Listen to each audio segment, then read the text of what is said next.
Welcome back to Inherited Dawn, the only One Piece podcast that hits harder than a Gomu Gomu no storm. And today we are talking about Chapter 209, I Will Surpass You. I don't even know where to begin. We just witnessed the end, not just the end of a fight, but the end of a tyrant's reign, delivered in the most spectacular way possible. A warlord of the sea was just punched through the literal bedrock of a royal tomb and launched into the sky for an entire country to see. The implications of that are staggering. It is everything. If you want to be here every single week as we watch this rubber boy completely dismantle the power structures of the world one punch at a time, you should probably drop anchor on our feed. Make sure you don't miss the tidal wave that's coming. That's a good way to put it, because the chapter starts not with a punch, but with the fallout from an explosion. Right. We open on the aftermath of Pell's sacrifice. He took the bomb so high up that the blast, while massive, isn't the city killer it was designed to be. You just see this colossal mushroom cloud bloom in the sky, far, far above Alabasta. It's a terrifying and beautiful image. A man becoming a star to save his home. Pell achieved his goal. He saved the lives of everyone in the capital.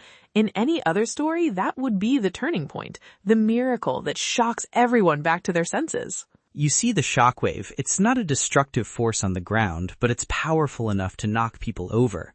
It's a physical reminder of the doom they all just narrowly avoided. It ripples through the battlefield, and for a moment, everything stops. It still sends that shockwave that knocks almost everyone off their feet.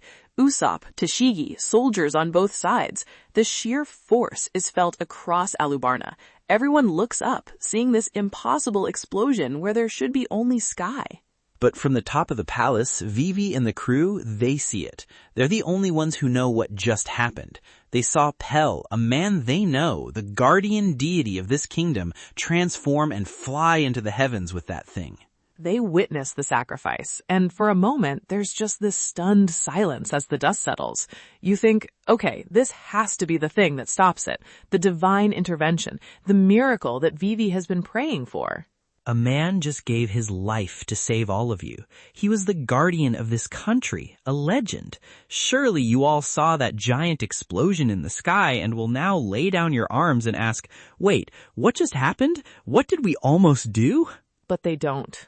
They just get back up. The rebels, the royal army, they just get back on their feet, brush themselves off, and start trying to kill each other again. It's one of the most chilling moments in the series so far. And that, right there, is the horrifying truth of it. Pell didn't fail. He saved the city. He saved their lives. But he couldn't save them from their own hatred. His sacrifice was a solution to a problem they didn't even understand they had. It's just devastating. Chopper and Usopp are the first to notice it, this slow, groaning sound of an entire war machine grinding back into gear for no reason. The bomb is gone, the cause of the fighting is gone, the imminent threat has been neutralized, but the fighting isn't. Because the bomb was never the cause. It was just a tool. The cause is the years of mistrust and pain that Crocodile sowed. It's the lies, the stolen rain, the grief of a nation turned inward on itself. You can't stop that with a single heroic act, no matter how grand. It's like the country has a disease, a poison in its blood, and Pell just blew up one of the symptoms. The disease is still there, rotting everything from the inside out. They're so lost in their rage, they can't even recognize salvation when it appears in the sky above them. It reminds me of Dr. Hiroluke's sacrifice. He died believing his research would save a nation's heart, but his death alone wasn't enough. It was the inherited will, carried on by Chopper and Kureha, that made it mean something. Here, Pell's sacrifice feels, in this moment, so tragically unheard. And you see Tashigi, of all people, try to jump in.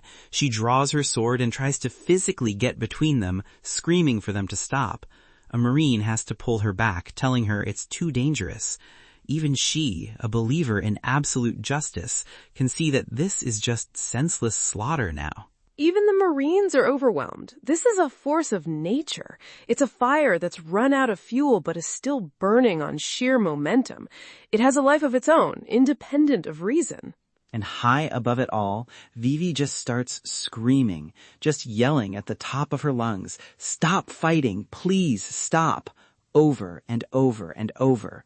This isn't a royal decree. This isn't a political speech. This is the raw, agonizing cry of a girl watching her people tear each other to pieces for nothing. But her voice can't reach them. She's too high up, and the noise of the battle is too loud. It's a perfect encapsulation of her struggle through this whole arc. She has the truth, she has the answer, she has seen the man behind the curtain, but she can't make them hear it. Her voice is just one more sound swallowed by the chaos. It's heartbreaking, and you see it break Nami too. She just looks at her friends, at Sanji and Zoro, and begs them to do something. Help Vivi, help the people, just stop this. She's the pragmatist, the one who usually thinks about the plan, but right now, all she sees is her friend's pain. The Straw Hats are now in the position of trying to physically untangle a civil war with their bare hands. There's no villain to punch, no single objective. The enemy is everyone, and they're fighting themselves. It's an impossible task, but that's what they do. They see their friend in pain, and their response is to charge headfirst into the impossible. Sanji, Zoro, Usopp, they just launch themselves into the fray.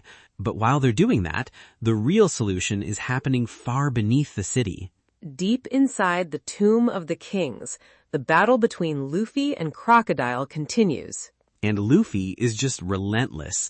Crocodile is still baffled that this kid can even touch him, let alone hurt him. Every punch connects. Luffy is using moisture, but he's also using his own blood. We see panels of his bloody fists hitting Crocodile's sand body, and the blood works just as well as the water. It's super visceral. The symbolism there is incredibly potent. The entire country has been bleeding because of Crocodile's actions. Now, Luffy is literally weaponizing his own blood, turning his own life force into the tool that will end this. He is embodying the pain of the nation and throwing it back in the tyrant's face. Crocodile seems genuinely confused by this. He keeps landing what should be devastating hits, sending Luffy flying, but the kid just bounces back. He's thinking about it in terms of physics, stamina, the poison's half-life. He's a planner, a chess master. He thinks of fights like a series of transactions. I applied X amount of damage and Y amount of poison, therefore he should have Z amount of energy left. But he's not playing chess. He's in a bar fight with a force of nature. You said it, bro. Luffy isn't a math problem. He's a hurricane in shorts, and Crocodile just can't compute it. He thinks back on everything that's happened, how this tiny, ridiculous pirate crew has dismantled his entire Baroque works organization, an operation decades in the making. All his agents, his officer agents, Mr. One, all of them defeated. This wasn't supposed to be possible. You can see the rage finally boiling over. This isn't part of the plan. He was supposed to be a hero. He was supposed to use dance powder, then stop the rain, then save the country from the rebels he created, find the poneglyph, and get his hands on Pluton. It was a perfect plan. This rubber kid wasn't supposed to be anything more than a nuisance. His frustration is palpable. He's a warlord. He has a reputation, a certain status in the world that he has carefully cultivated. And he's being beaten, bloody, in a basement by a no-name rookie from the weakest sea. It's an insult to his very identity. And then he brings out the secret weapon. The hook prosthetic opens up, and there's another, smaller hook inside, dripping with a viscous purple poison. He says it's scorpion venom, so potent that a single scratch is fatal. This is it. This is his trump card, his I win button. He gets desperate. He falls back on this hidden tool, the thing that guarantees victory when strength and strategy fail. It's a coward's move in a way. He can't beat Luffy on even terms, so he has to introduce an element that bypasses strength entirely. And he asks Luffy, "Do you even know who you're fighting?" It's the ultimate villain question, isn't it? It's the ego talking. You are challenging me, Sir Crocodile, a warlord of the sea, the hero of this nation. Look at my title. Look at my status. You are nothing.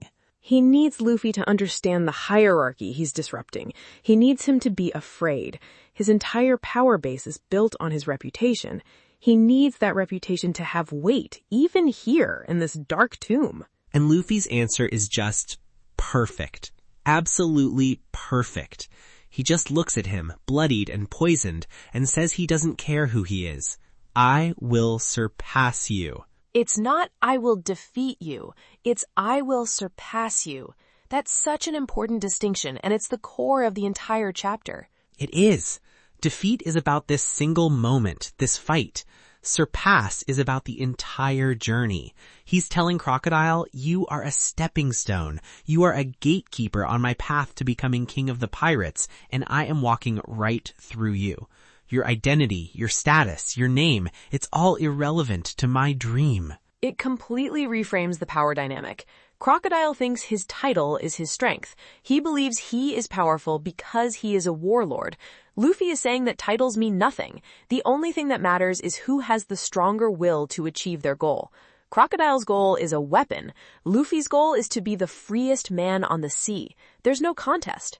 It's the ultimate disrespect, and it's beautiful.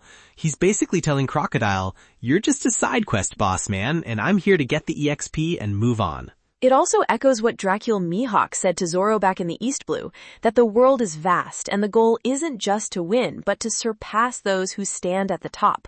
Luffy is verbalizing that philosophy. He doesn't want Crocodile's title. He wants to reach a place where that title becomes meaningless beneath him. And that's it. The final exchange. Luffy just kicks Crocodile straight up into the air, smashing him against the stone ceiling of the tomb. Crocodile responds instantly, attacking from above with Sable's Pisado, a heavy, compressed sandstorm that creates this massive shockwave when it hits the ground. It looks like an inverted sand tornado. He's trying to just crush Luffy under the weight of the desert itself, a last-ditch effort to bury him. But Luffy takes the hit, and he does something we've never seen before. He inflates himself like a balloon, Gomu Gomu no Fusen, but then he starts twisting his body. Wringing himself out like a wet towel. You can see the strain, the sheer torque he's putting on his rubber body. Exactly. And then he forces all the air downwards, using it like a jet engine to launch himself into the air, spinning like a top. The momentum, the raw power behind it is just off the charts. It's not just punching. He's weaponized his entire body into a spinning projectile. It's the birth of a new technique, forged in the heat of this final, desperate moment. This isn't something he practiced. It's a pure, instinctual application of his abilities to solve the problem of, how do I hit that guy in the air really, really hard? He calls it Gomu Gomu no Storm, and Crocodile is coming down with his own final move, Desert La Spada, these giant blades of sand. The two attacks meet. And there's no contest. Not even close. Luffy's storm, this Gatling gun barrage of spinning, rocketing fists, just shreds through the sand blades like they're nothing. It just completely overpowers Crocodile. It's not defense, it's not evasion, it's pure, overwhelming offensive power. It's not just one punch, it's hundreds, each one amplified by the rotational momentum of his entire body. It's a Gatling gun and an axe combined into one unstoppable assault. Hundreds of punches, each one carrying the weight of Vivi's pain, of the country's suffering, of his promise to his friend. He hits Crocodile so hard and so many times that he drives him straight through the bedrock ceiling of the tomb. Through solid rock, we see a panel of the rock cracking, then shattering. This isn't just through the floor of the palace. This is through the foundation of the entire city, the ancient load-bearing stone that has supported Alabasta for centuries. And he just keeps punching up, up, up until Crocodile erupts out of the ground in the middle of the city plaza and goes flying into the sky, a broken, defeated warlord arcing over the battlefield for every single soldier to see. While Luffy, spent, finally collapses back into the darkness of the tomb, his body finally succumbing to the poison and exhaustion, he won. He won. He beat the unbeatable man. He took down a warlord. Super. That is the only word for it. Just super. I mean, the sheer visual storytelling in that sequence is a masterpiece. This changes everything. This isn't like defeating Arlong in a small village in the East Blue where only a handful of people witnessed it. This is a public execution of a king's reputation in the capital city of a world government-affiliated nation in front of both armies and the Marines. A nation he was supposed to be protecting.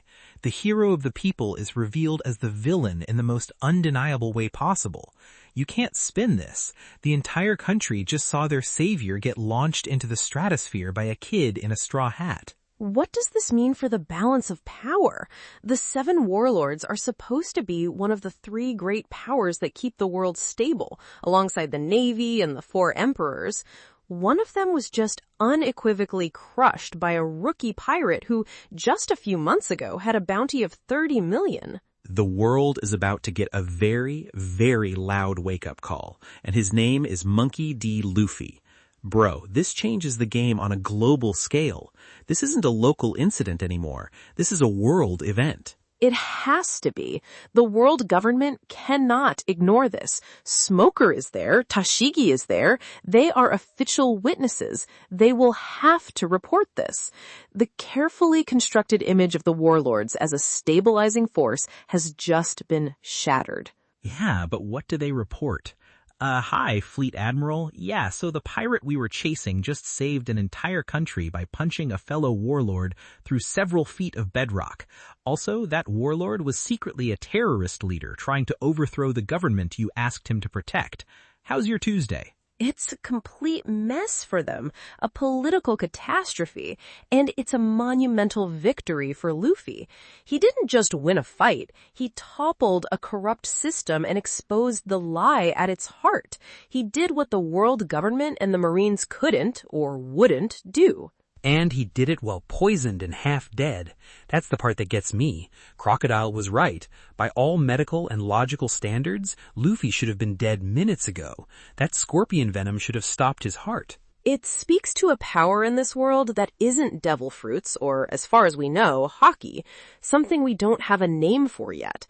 The sheer reality-defying force of a person's will. It's a theme Oda keeps returning to. People in this world can overcome death itself if their will is strong enough. It's the core of who he is. His body just does what his heart tells it to. And his heart told him he wasn't allowed to lose. Not here, not now, not when his friend was crying. I think we also need to talk about the name of the attack. Gomu Gomu no Storm. It's poetic. Oh, it's perfect. Crocodile is the desert. He is the Sunasuna no Mi, the sand fruit. He brings drought and sandstorms, and Luffy answered him by becoming a different kind of storm, a storm of fists that brings the rain. And I suspect that's literally what might happen next. All this time, Crocodile's powers, or perhaps a device like the dance powder he used, have been preventing rain from falling on Alabasta. With him defeated, unconscious, that effect should end. You think the rain is coming back? Like for real? Right now? It's the only fitting end to this, the symbolic cleansing of the land, washing away the lies and the blood, the physical manifestation of the kingdom's curse being lifted. That would be incredible. Can you imagine the scene? The fighting is still going on, senseless and bloody, and then Crocodile's body falls from the sky, and at that exact moment, the first drop of rain in years hits the sand. The people wouldn't know what to do. They'd look up from their fighting, their swords raised, and see their false hero defeated, and the heavens opening up. It would be the miracle they were praying for, delivered by a pirate. It's a miracle Vivi couldn't deliver, a miracle Pell's sacrifice couldn't deliver. It had to come from the outside. It had to come from Luffy. He had to physically beat the corruption out of the land. Which brings us back to the fighting. The problem isn't solved yet. Crocodile is defeated, but the armies are still at war. Right, the chapter ends with Luffy's victory, but on the surface, the chaos is still raging. How do the Straw Hats and Tashigi stop an entire war? They don't have to.